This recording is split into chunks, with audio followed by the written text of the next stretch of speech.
The sky over Germany looked dead that morning, January 11th, 1944. High above the frozen clouds, RAF and American bomber crews stared through layers of ice forming on their windows as hundreds of heavy bombers pushed deeper toward central Germany. The mission already felt wrong.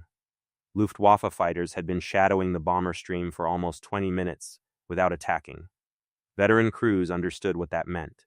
The Germans were waiting for the escorts to turn back, waiting for fuel limits to force Allied fighters home, waiting for the bombers to become alone.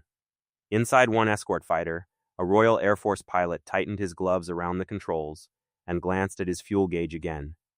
But this time, something was different.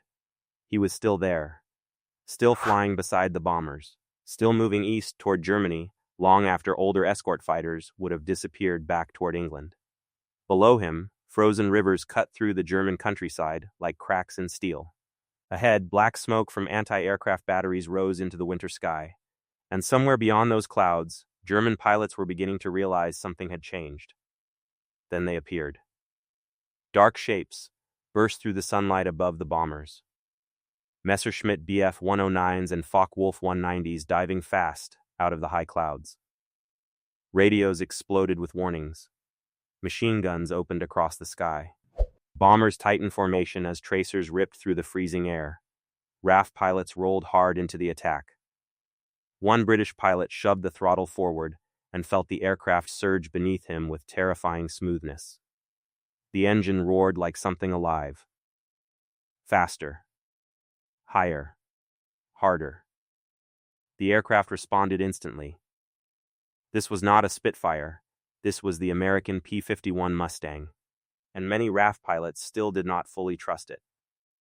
Years earlier, few men in the Royal Air Force would have believed an American-built fighter could become one of the most respected aircraft of the war. Britain already had legends. The Supermarine Spitfire had defended the nation during the Battle of Britain. The Hawker Hurricane had fought desperately over English skies in 1940. British pilots trusted British machines.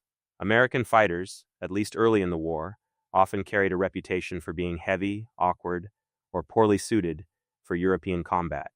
Many RAF veterans quietly believed Americans still did not understand fighter warfare the way Britain did. Then the Mustang arrived. The aircraft itself had a strange beginning. In 1940, Britain desperately needed fighters after the disasters in France and the growing pressure from Germany. The British Purchasing Commission approached the American company North American Aviation, expecting them to produce Curtiss P-40 fighters under license. Instead, North American made an unexpected promise. They claimed they could design a completely new fighter faster than building old designs. It sounded almost reckless. But Britain needed aircraft desperately enough to take the risk. The result shocked almost everyone. The prototype NA-73X was built in an astonishingly short time. When RAF representatives first saw it in America, they noticed the aircraft looked sleek and unusually clean.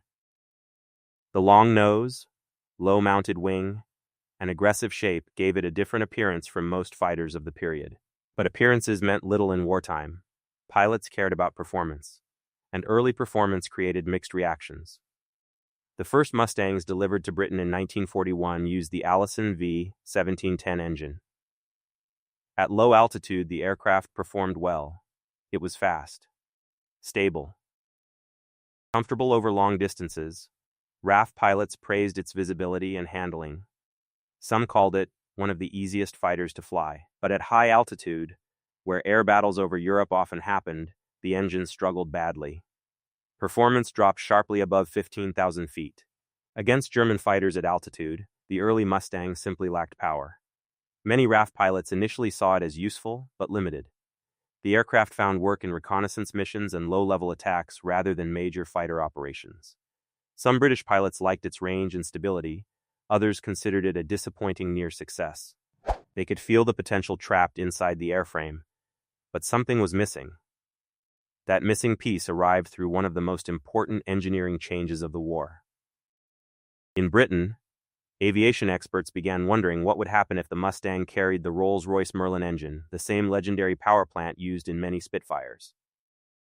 Tests began in 1942. The results stunned experienced pilots and engineers alike. Suddenly, the Mustang transformed from a promising aircraft into something extraordinary. The Merlin engine changed everything. At high altitude, the aircraft became terrifyingly effective. Speed increased dramatically. Climb performance improved. Range remained excellent. RAF test pilots reported that the new version felt almost unreal compared to the original Allison-powered aircraft. One pilot later described the experience as if the Mustang had finally found its real heart. The aircraft could now escort bombers deep into occupied Europe and still fight effectively against German interceptors. That single advantage carried enormous importance. Before the Mustang, Allied bombers often lost escort protection far before reaching deep German targets. Fighters like the Spitfire simply lacked the range for long escort missions over Berlin and central Germany. Bombers were left exposed during the most dangerous parts of their journey. The Luftwaffe understood this weakness perfectly. German pilots often waited until Allied escorts turned back before attacking bomber formations in massive numbers. Bomber crews knew the pattern. They dreaded the moment escort fighters peeled away for home. It often meant the real battle was about to begin. The Merlin-powered Mustang threatened to destroy that entire system. RAF pilots, who first transitioned into the aircraft, noticed something unusual almost immediately. The Mustang did not feel like a short-range defensive fighter. It felt built for distance. The cockpit itself left strong impressions. Pilots often commented on its spacious layout compared to tighter British fighters. Visibility from the bubble canopy in later models impressed many veterans. The aircraft felt stable at high speed and surprisingly smooth in long flights. But not every first impression was positive. Some RAF pilots distrusted the Mustang's size and weight. Others felt uncomfortable with its laminar flow wing design, which behaved differently from the Spitfire during certain maneuvers. The Mustang could feel less forgiving at low speeds. A few pilots believed it lacked the raw turning ability of Britain's best fighters. Transition training became critical. At RAF fighter command stations across England, experienced pilots tested the new aircraft carefully. Some entered the cockpit expecting disappointment. Instead, many landed wearing expressions of quiet shock. One RAF pilot recalled pushing the Mustang into a dive and realizing the aircraft remained incredibly stable even at speeds where other fighters became dangerous. Another described the acceleration as smooth violence. Others noticed how easily the aircraft handled long-distance flying. Fatigue mattered enormously during escort operations that could last many exhausting hours over enemy territory. The Mustang also carried 6 50 caliber Browning machine guns with heavy ammunition capacity. RAF pilots respected firepower. Against German fighters and even armored targets on the ground, the Mustang hit hard. Combined with speed and range, it became a dangerous opponent. Still, none of that truly mattered until combat proved the aircraft under real pressure. That moment came brutally fast. By late 1943 and early 1944, the air war over Europe had reached terrifying intensity. Allied bombing operations expanded deeper into Germany. Cities, factories, rail centers, and industrial plants became constant targets. The Luftwaffe fought desperately to stop the bombing campaign. Air battles sometimes involved thousands of aircraft in a single day. RAF Mustang squadrons entered this environment carrying enormous expectations. Pilots who once doubted the aircraft suddenly found themselves flying escort missions across Europe, where survival depended entirely on fuel range, speed, and endurance. Long flights over enemy territory created constant tension. The cold at altitude became unbearable. Frost formed inside cockpits. Oxygen masks froze. Pilots sometimes flew for hours knowing that if engine trouble appeared over Germany, capture or death would likely follow. And then came the combat itself. RAF pilots quickly discovered the Mustang could chase German fighters farther and longer than many earlier escorts. Luftwaffe pilots accustomed to escaping Allied fighters by extending distance suddenly found Mustangs still behind them deep over Germany. That psychological shift mattered enormously. One RAF veteran later remembered German pilots appearing visibly surprised when Mustangs remained with the bomber stream far beyond previous escort limits. Suddenly, German fighters could no longer count on safe zones deep inside the Reich. The war in the air was changing. The Mustang's speed also impressed RAF pilots during combat engagements. At high altitude, the aircraft could compete directly with many German fighters. pilots learned to use energy tactics rather than pure turning fights. Diving attacks, high-speed passes, and vertical maneuvering suited the Mustang extremely well. The aircraft earned respect fast. But respect came through blood. During escort missions, RAF Mustang pilots witnessed some of the worst air combat of the war. Burning bombers fell through cloud layers trailing smoke and debris. Damaged fighters vanished into spirals toward the ground.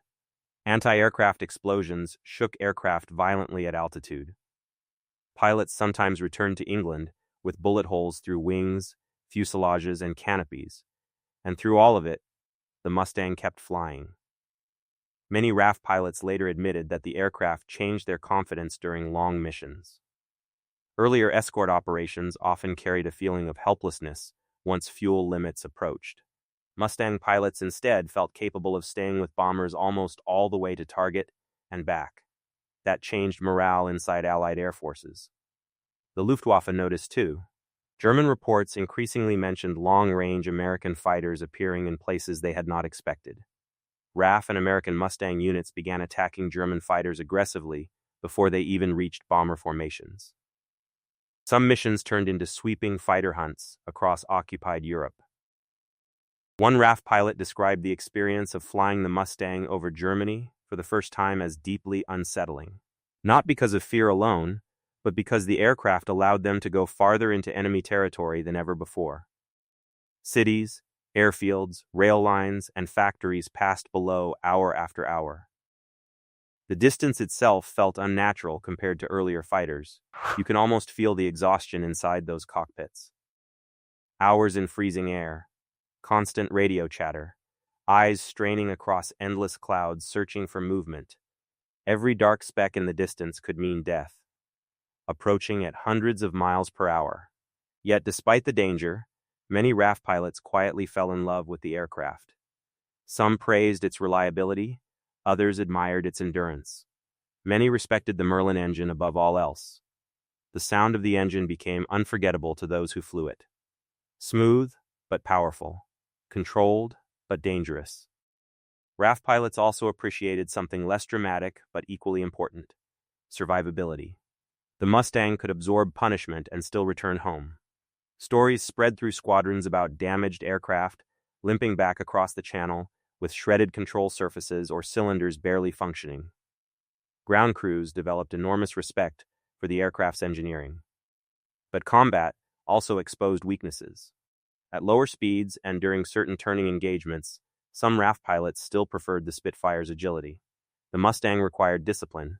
Pilots who tried forcing it into the wrong type of fight could quickly find themselves vulnerable. Experienced squadron leaders emphasized energy management and teamwork rather than reckless maneuvering.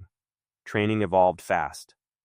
New RAF Mustang pilots studied German fighter tactics carefully. They learned how to exploit the Mustang's strengths in altitude, speed, and range. Squadrons refined escort procedures to maximize bomber protection. The aircraft became not just a fighter, but part of a much larger strategic machine pushing toward Germany itself. Then came the spring of 1944. By this stage, the Mustang's impact had become impossible to ignore. Allied bombers pushed harder into German airspace, while escort fighters maintained protection longer than ever before. Luftwaffe losses climbed under relentless pressure. Experienced German pilots were increasingly difficult to replace. RAF Mustang pilots found themselves at the center of this shift. Some missions began before dawn from muddy English airfields covered in fog and frost.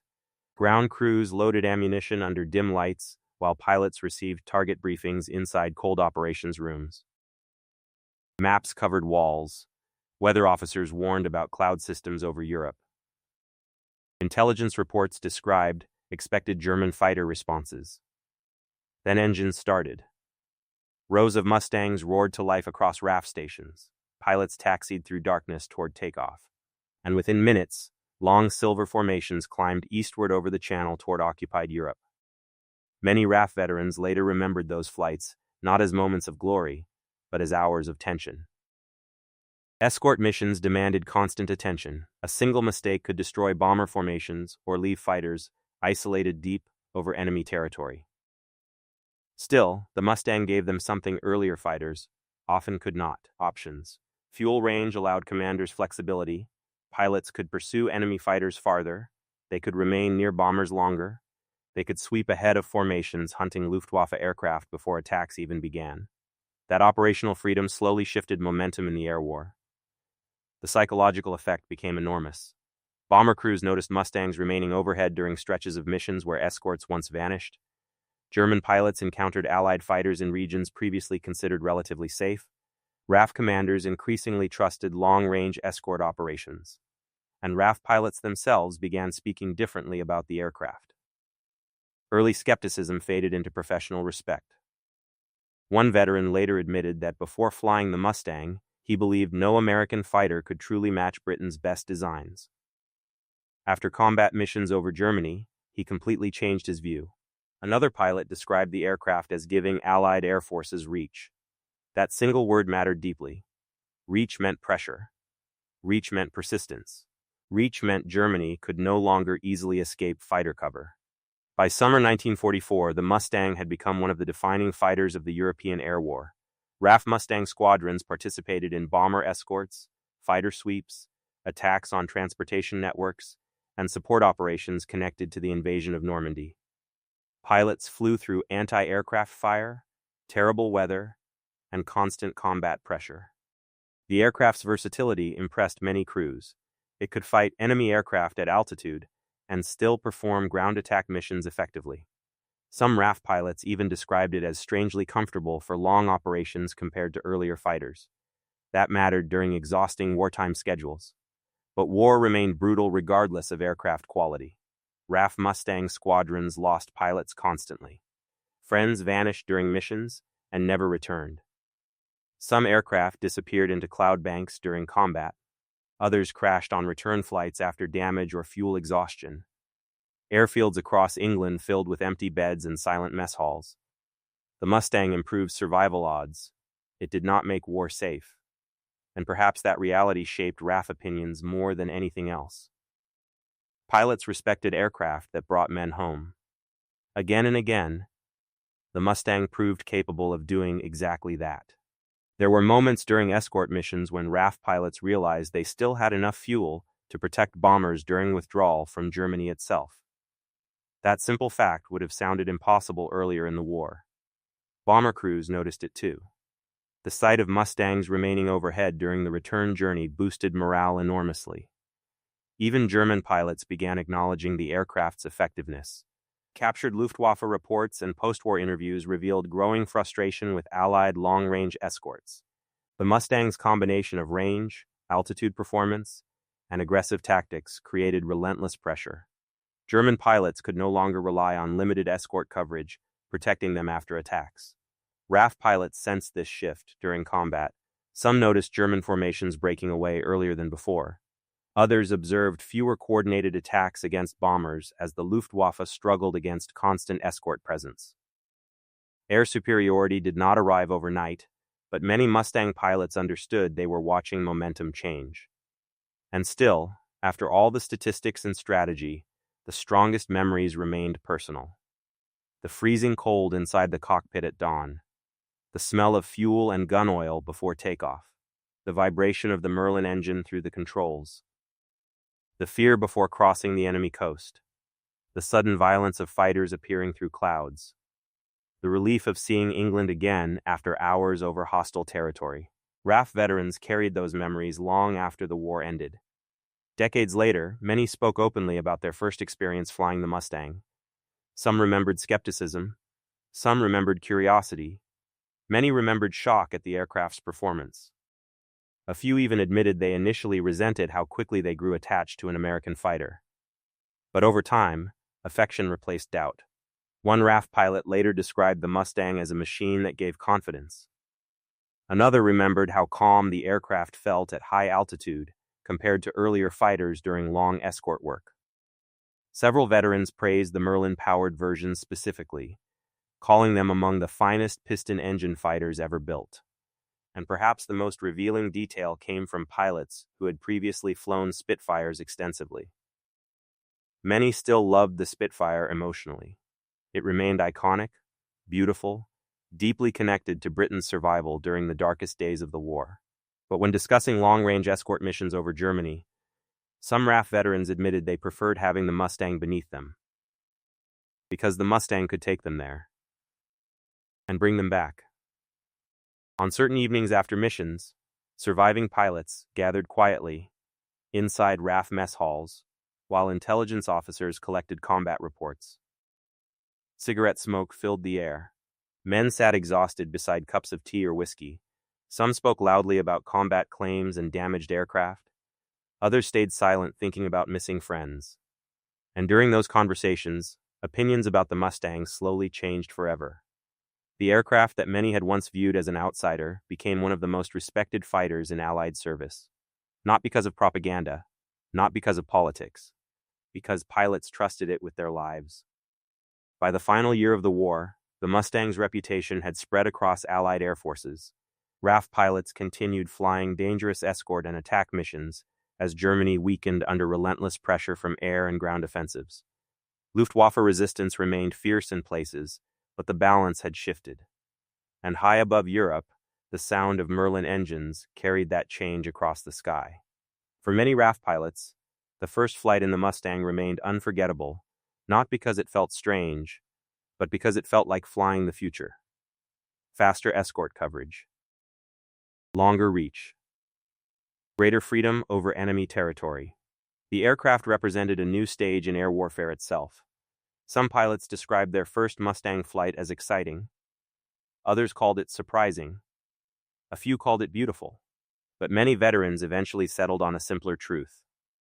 It worked. In war, that meant everything. Long after 1945, surviving RAF Mustang pilots attended reunions, air shows, and veteran gatherings where conversations often returned to those first flights. Old rivalries between aircraft types softened with time. Men who once fiercely defended British designs openly praised the American fighter they had once doubted. And perhaps that was the Mustang's greatest achievement. It earned respect from some of the most experienced combat pilots in the world during the deadliest air war in history. Not through advertising, not through theory, but through thousands of freezing miles over enemy skies where survival depended on whether an aircraft could truly do what its pilots needed. Again and again, the Mustang did. And somewhere in the memories of those RAF veterans, one image remained forever clear. A long silver fighter climbing eastward into the cold morning sky, still beside the bombers long after every other escort should have turned home.